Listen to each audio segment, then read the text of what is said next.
Back in 2007, when I was still learning how to drive, I had a friend who had a Mercedes Benz 190, which was popularly known as the baby Benz. Later on, Mercedes Benz dropped that and started the new compact luxury entry version, which they called the C-Class. And today, we are going to be reviewing the 2013 Mercedes Benz C300 4MATIC.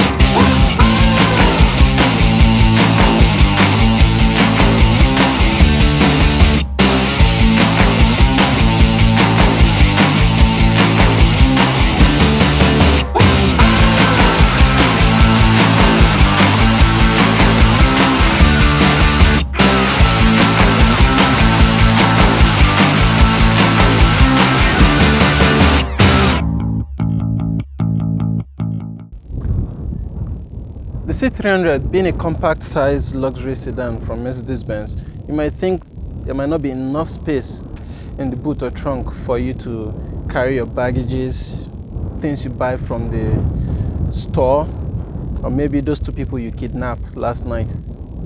But you'd be wrong. And if you're feeling too lazy to pop the trunk by yourself, you can just use the key fob.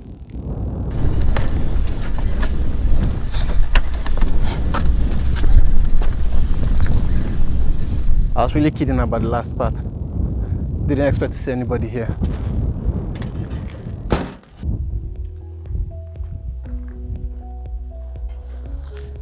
This C300 here has a 3.5 litre V6 engine that churns out about 248 brake horsepower, 251 pound-feet of torque, 0 to 100 just shy above 6 seconds, and it's mated to a 7-speed automatic gearbox. That's mighty fast for a daily driver, something you just used to take the kids to school, go shopping, see friends. That's quite amazing.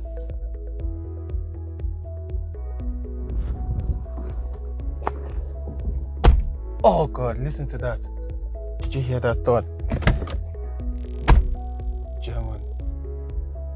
The cockpit is a lovely place to be in.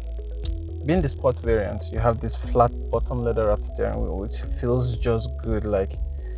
It's like wearing an Iron Man suit. You feel everything from the road.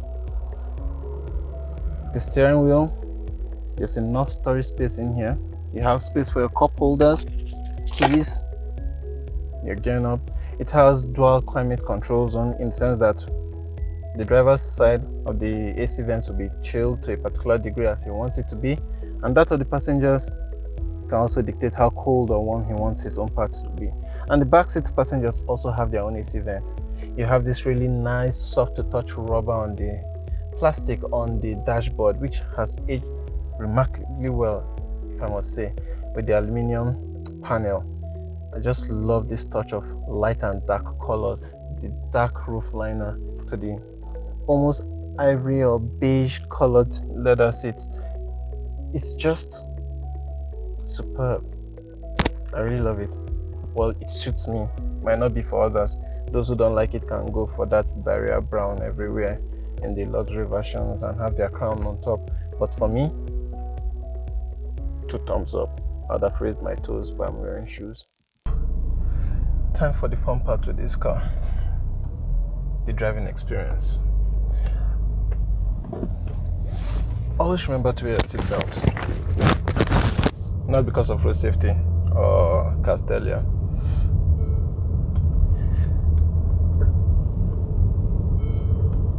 Let's get it out of the way. The price. This costs between 6.8 to 7 million naira. And yes, we blame it on the naira value. Other than that, what does that get you? Luxury, class, prestige. There's nowhere you'd go, like I said. When anybody sees the 3-pointed star, they know you're made. So if you want to come into the Benz family per se, this is entry level. Though of course this is fully spec'd out, so it's not just any kind of entry-level version of it. This is the sports variant, of which comes with the hammer cardon sound system, the aluminum brake pedals, 17 inches alloy rim. Of course, due to that you get tire noise, but not that intrusive. If you want to get rid of the tire noise and you want to have supple, succulent shock absorbers, then you go for the luxury variant. I don't like that one.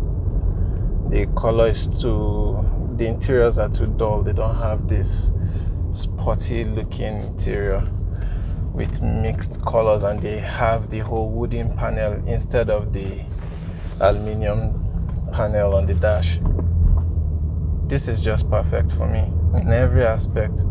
So it's all up to you. If you want the one that won't affect your spinal cord because of harsh dampening, then you can go for the luxury variant. But this isn't harsh. It's still compliant in my own books.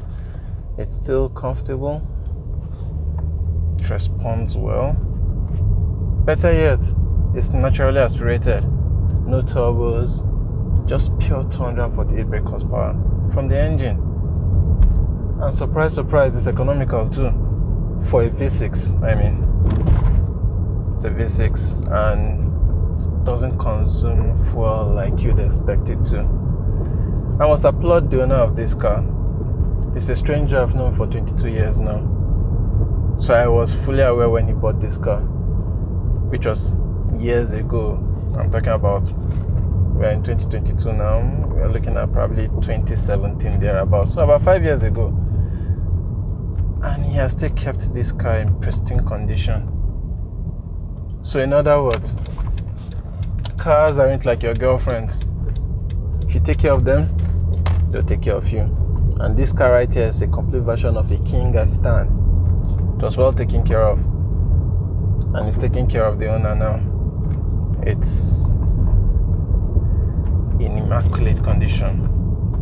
Oh, the brakes, superb, and this is very effective. It has that very sharp bite to it. You have to get used to it if you're driving it for the first time.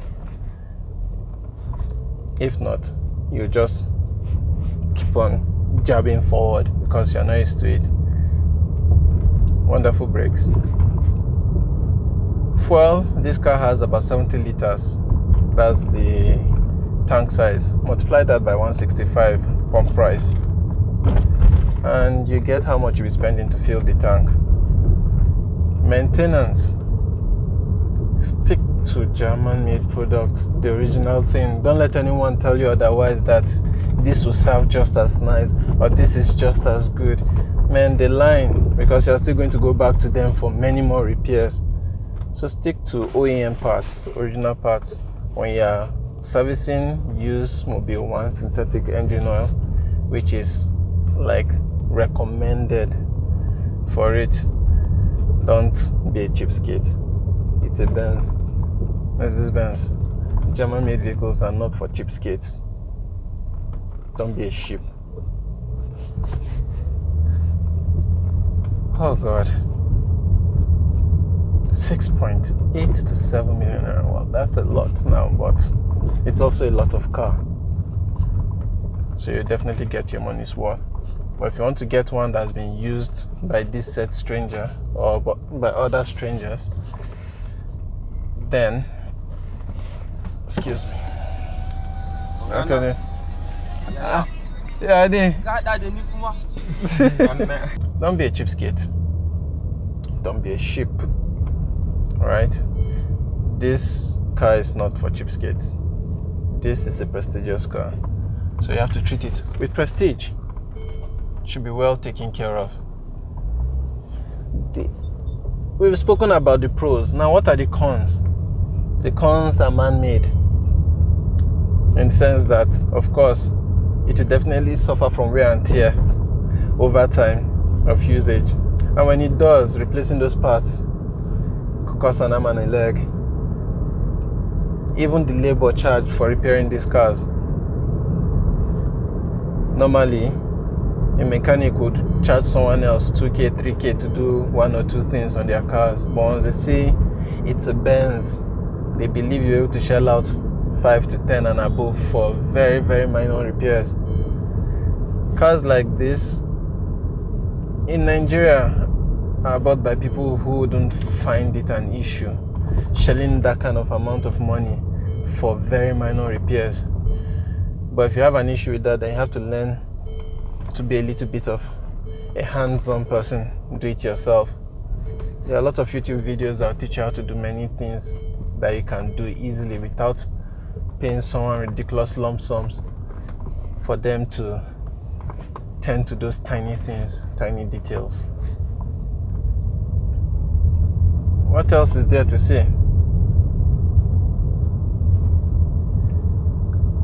Yeah, I said 6.8. It's a lot of money, but then it's a lot of car. It's a lot of car. And it's one that, oh yeah, will definitely put a smile on your face.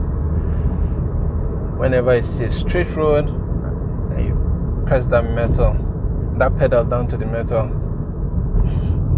the immediate response is amazing, and you just have the brake to catch it, and you also have that awesome steering feel to tell you exactly what you're doing. That low V6 grunt, you hear it. It's also addictive as well. Now there's not enough space, but I'll soon get to somewhere where I can open the tabs on this baby.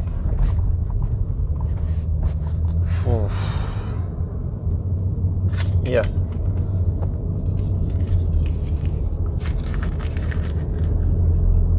I guess there's so much to love, and so much, down to the dials, the font that they used, the silver to the black background. It's just all beautiful. Taking into consideration that this was actually produced when accountants were in charge of Mercedes Benz and not the engineers. For people who don't understand what that means, when car company accountants take charge, they consider cost in production and profit. So they cut corners and then produce very unreliable cars. Of course, like I said, to save cost. When engineers were in charge, production costs didn't matter. All they wanted to build were engineering marvels. Benz produced a lot of engineering marvels in the 80s and 90s. They are always first when it comes to technology in cars. The ABS, the airbags, a lot of things. And now, they are there cutting corners like the rest of them. I'm surprised this holds up quite well despite the whole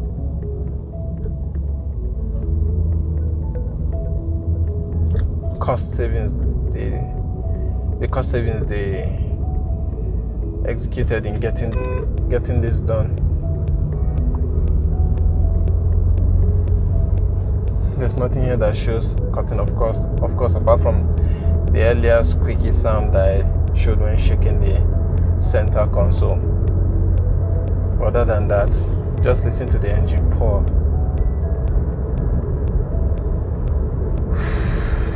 I want one.